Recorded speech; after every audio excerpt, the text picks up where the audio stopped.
नाम बताइए आप अपना। Mohammad Javed Ansari. Javed Ansari. Date of birth 10 जनवरी 1993। कुछ इंसिडेंट आपका 1993 से कुछ ऐसा इंसिडेंट इस सिलसिले में? 1993 से हॉबीज क्या है जावेद? हॉबीज मेरा क्रिकेट, कुकिंग और टीचिंग। इतना ढेर सारा हॉबीज आपने कर रखा है, क्रिकेट, कुकिंग, टीचिंग, सभी को समय दे पाते हैं? सर जब जब जैसा जैसा समय मिलता है वैसा करते हैं। चाहे अगर मॉर्निंग टाइम में समय मिलता है तो टीचिंग कर लेते हैं, इवनिंग टाइम में समय मिलता है तो क्रिकेट खेल लेते हैं। झारखंड की क्या है कुकिंग स्टाइल क्या है? झारखंड में चिल्का रोटी जैसे हो गया, आपका लापसी हो गया, ये ट्रेडिशनल विलेज का खाना है। इसके अलावा झारखंड में आपका हड़िया हो गया जो आदिवासी लोगों का प्रिय खाना है।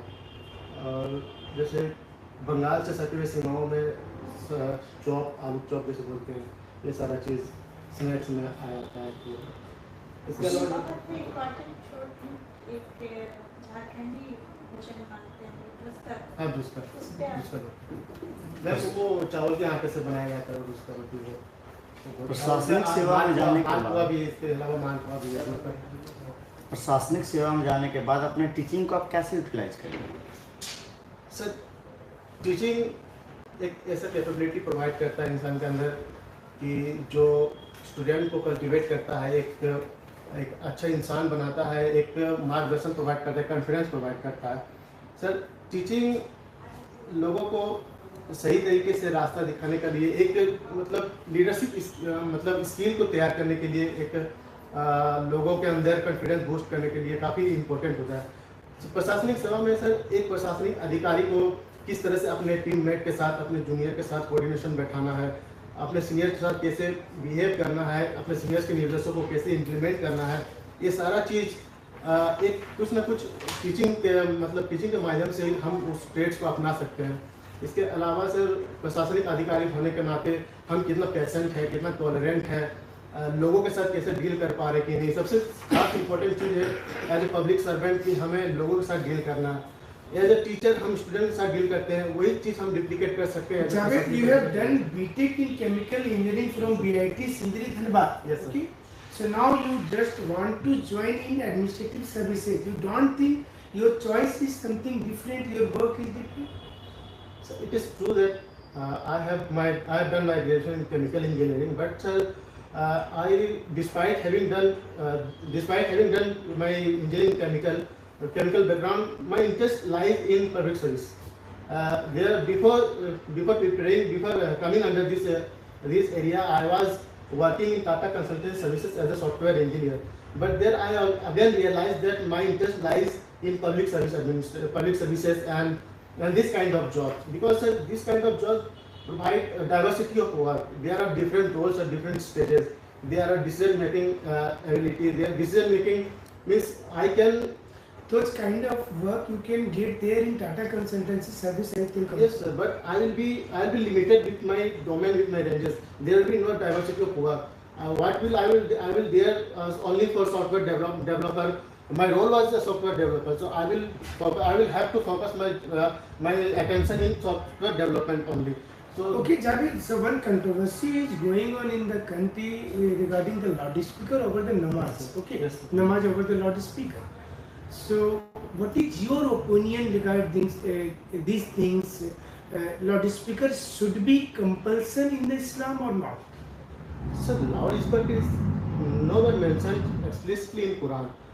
Quran does not say about use loudspeaker, but if it's causing any type of inconvenience to the general public, so we should have to consider the problem, the challenges the public is facing day to day life. So we have to find a middle path, so that we cannot have to compromise with our religious belief, and simultaneously we have to make the public comfortable in their daily life. So we cannot compel them to follow others follow the religious Suppose beliefs. you are administrative officer in a particular area, some people use loudspeaker for Mandir, Hanuman Chalisa, Yes. and other use namaz.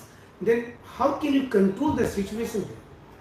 Sir, to control that situation, I have to first talk with the religious preachers, religious heads.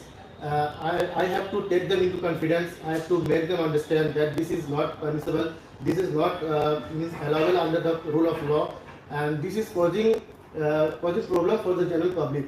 So we cannot violate the rules. We cannot violate the regulations.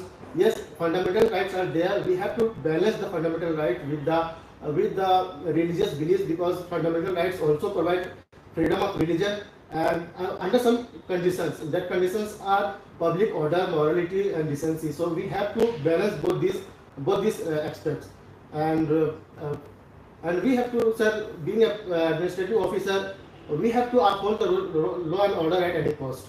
So we have to take confidence on those either of the religious leaders, either Muslim or Hindus, and make them understand, and to have to find a middle path so that both of them can be satisfied. What is Momin Muslim? You can mention here Momin Muslim. Sir, Momin is a caste, Muslim means religion. So, sir, there are several means in Indian Muslim, we can say in particular.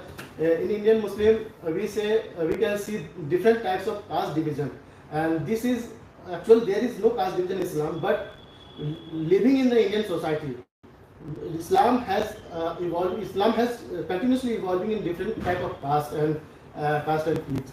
So Momin Muslim is generally considered those Muslims who have converted from different sects, like Sudra in Hindus, Vaisya is Hindus.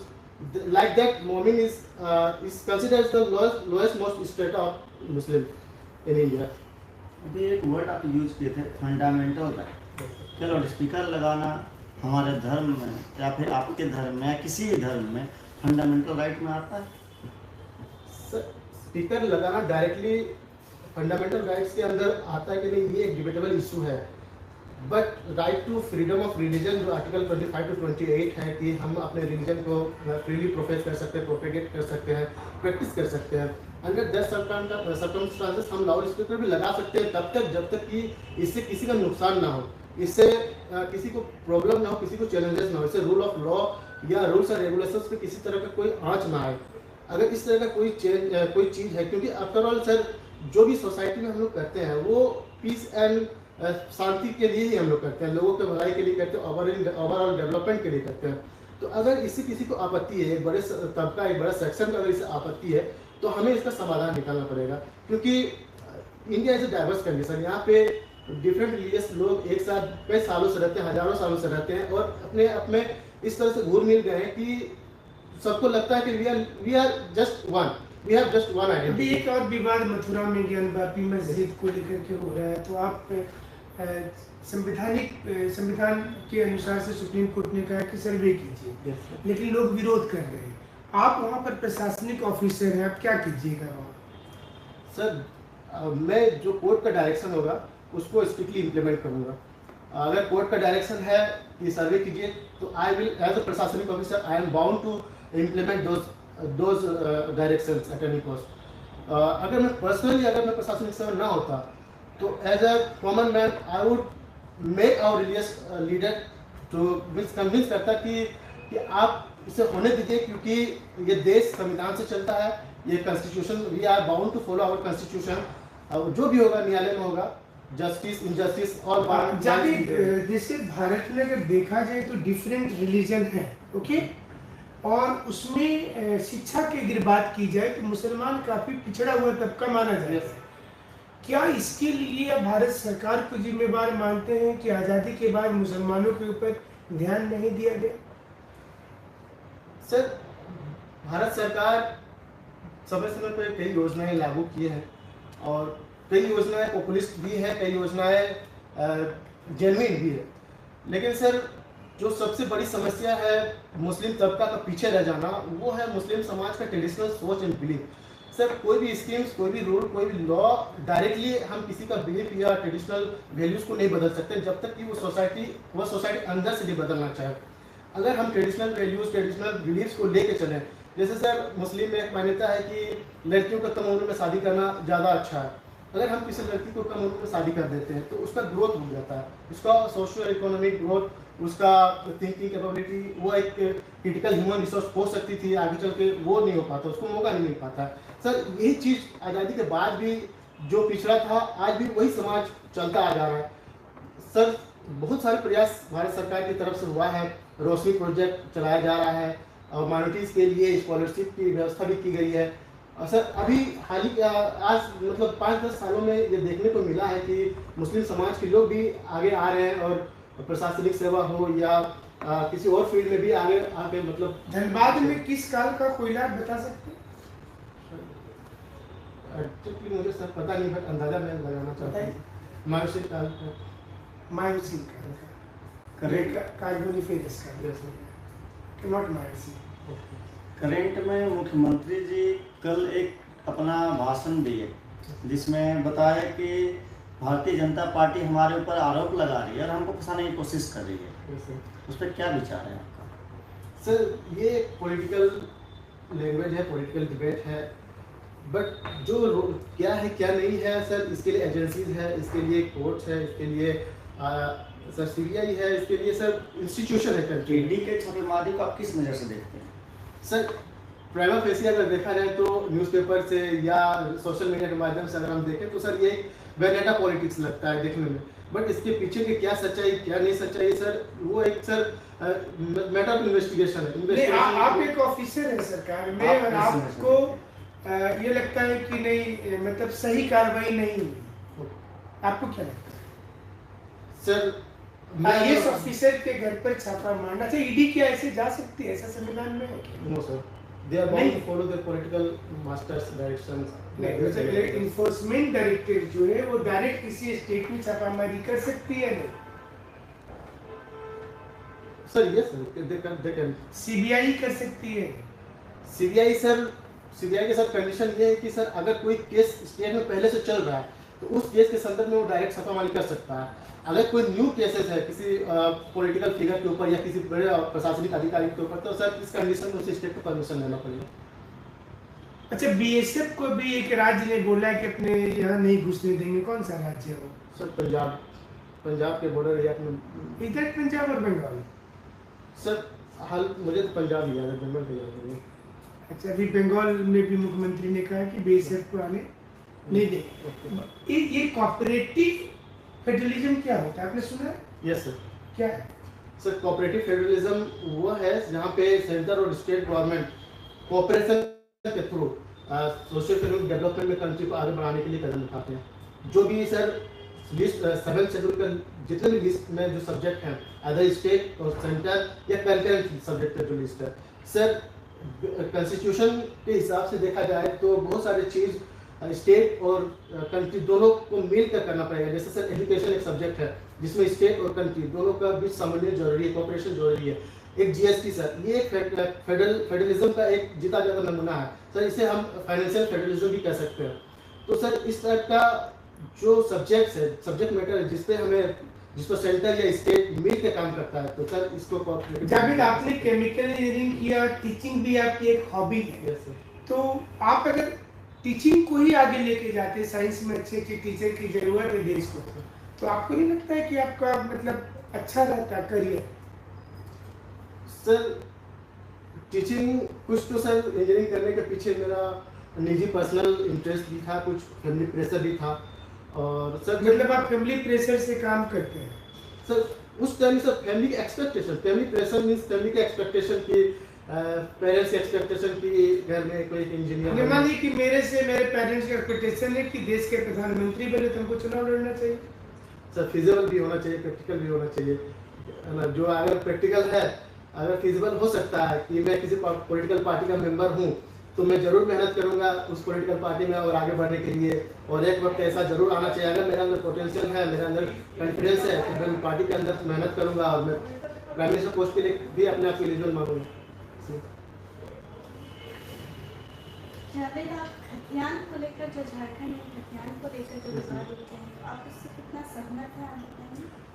Ma'am, जो मूलवादी आदिवासी का sentiments है वो झारखंड के प्रति, झारखंड के प्रति जुड़ाव लगाव सबका स्थिति और इशारा करता है। तो जो डिमांड है वो जेन्युइन है, बट मैम उस डिमांड को फुलफिल करना कितना फिजिबल है, कितना प्रैक्टिकेबल है, ये देखना होगा। अगर मैं as a citizen of Jharkhand में, अगर एज ए मतलब मूल निवासी ऑफ झारखंड में अगर देखूं तो मेरा भी डिमांड है कि झारखंड में एक स्थानीय नीति बने ताकि यहाँ के लोगों के लिए सर्वांगीण विकास का रास्ता साफ हो। लेकिन सर मैम, अगर मैं एक प्रशासनिक अफसर के रूप में अगर मैं खुद को देखता हूँ तो मुझे ये समझना होगा कि पब्लिक तो इमोशनली कुछ भी डिमांड कर सकती है, वो फिजिबल है कि नहीं। क्योंकि मैम खतियान का जो बात है वो खतियान झारखंड का जो सर्वे हुआ है 1932 ही नहीं है सिर्फ, इसके अलावा और भी सर्वे हुए हैं अलग अलग जिलों में, अलग अलग समय में सर्वे हुए हैं। तो उन सर्वों को अगर 1932 को बेस बना दिया जाए तो उससे पहले कहीं अगर सर्वे हुआ होगा तो वो शामिल हो जाएगा, बट उसके बाद अगर कहीं सर्वे हुआ तो वो 1932 करना चाहिए। आपको क्या लगता है? नहीं सर, 1920 नहीं करना चाहिए। हमें सारा चीज को देखना होगा सर। झारखंड में 24 जिला है, 24 जिला को इंक्लूसिव करना होगा, क्योंकि अगर 1932 कर देंगे तो बहुत सारे जिला इस सर्वे से बाहर निकल जाएंगे, तो जिसे हम एक्सक्लूसिव बहुत सारे लोग इससे बाहर निकल जाएंगे, तो ये सबके लिए अगर नहीं करते तो बाहरी को आप सपोर्ट कर रहे हैं कि झारखंड में आके जमीन वो छीनने लगे हमारे आदिवासियों को। नहीं सर, हमें एक इंक्लूसिव रास्ता अपनाना पड़ेगा। एक ऐसा सारे खतियान का सर्वे को देख के ऐसा बेंचमार्क सेट करना पड़ेगा जिसके बेसिस पे ना बाहरी के साथ मतलब इनजस्टिस हो, ना यहाँ के मूल निवासी के साथ इंजस्टिस हो। इसके लिए सर इसमें एक डिटेल स्टडी भी करना होगा खतियान के ऊपर, सारी चीज़ों को ध्यान में रखना होगा, तभी जाके कुछ निष्कर्ष तक पहुँच सकते हैं। सर ये एक ऑब्जेक्टिव थिंग नहीं है, एक सब्जेक्टिव थिंग है जिसको मतलब बहुत बारीकी से समझना होगा और उस पर ध्यान देकर आगे बढ़ना होगा कदम करने को। हाँ, प्रशासनिक सेवा में जाने के बाद बताया कि शिक्षा को किस तरह से यूज करें वहाँ पर। सर शिक्षा एक ऐसी हथियार कह सकते हैं जिससे कि देश के विकास को और आगे हम गति दे सकते हैं। फिर शिक्षा को प्रोफेशन क्यों नहीं बनाते आप प्रशासनिक सेवा में क्यों? सर समझे नहीं। आप इससे पहले बताया थे हमें कि हम प्रशासनिक सेवा में जाएंगे तो उसमें सारा शिक्षा टीचिंग प्रोफेशन को यूटिलाइज करेंगे, तो उसको प्रोफेशन क्यों नहीं बनाते? शिक्षा को प्रोफेशनल क्यों बनाते?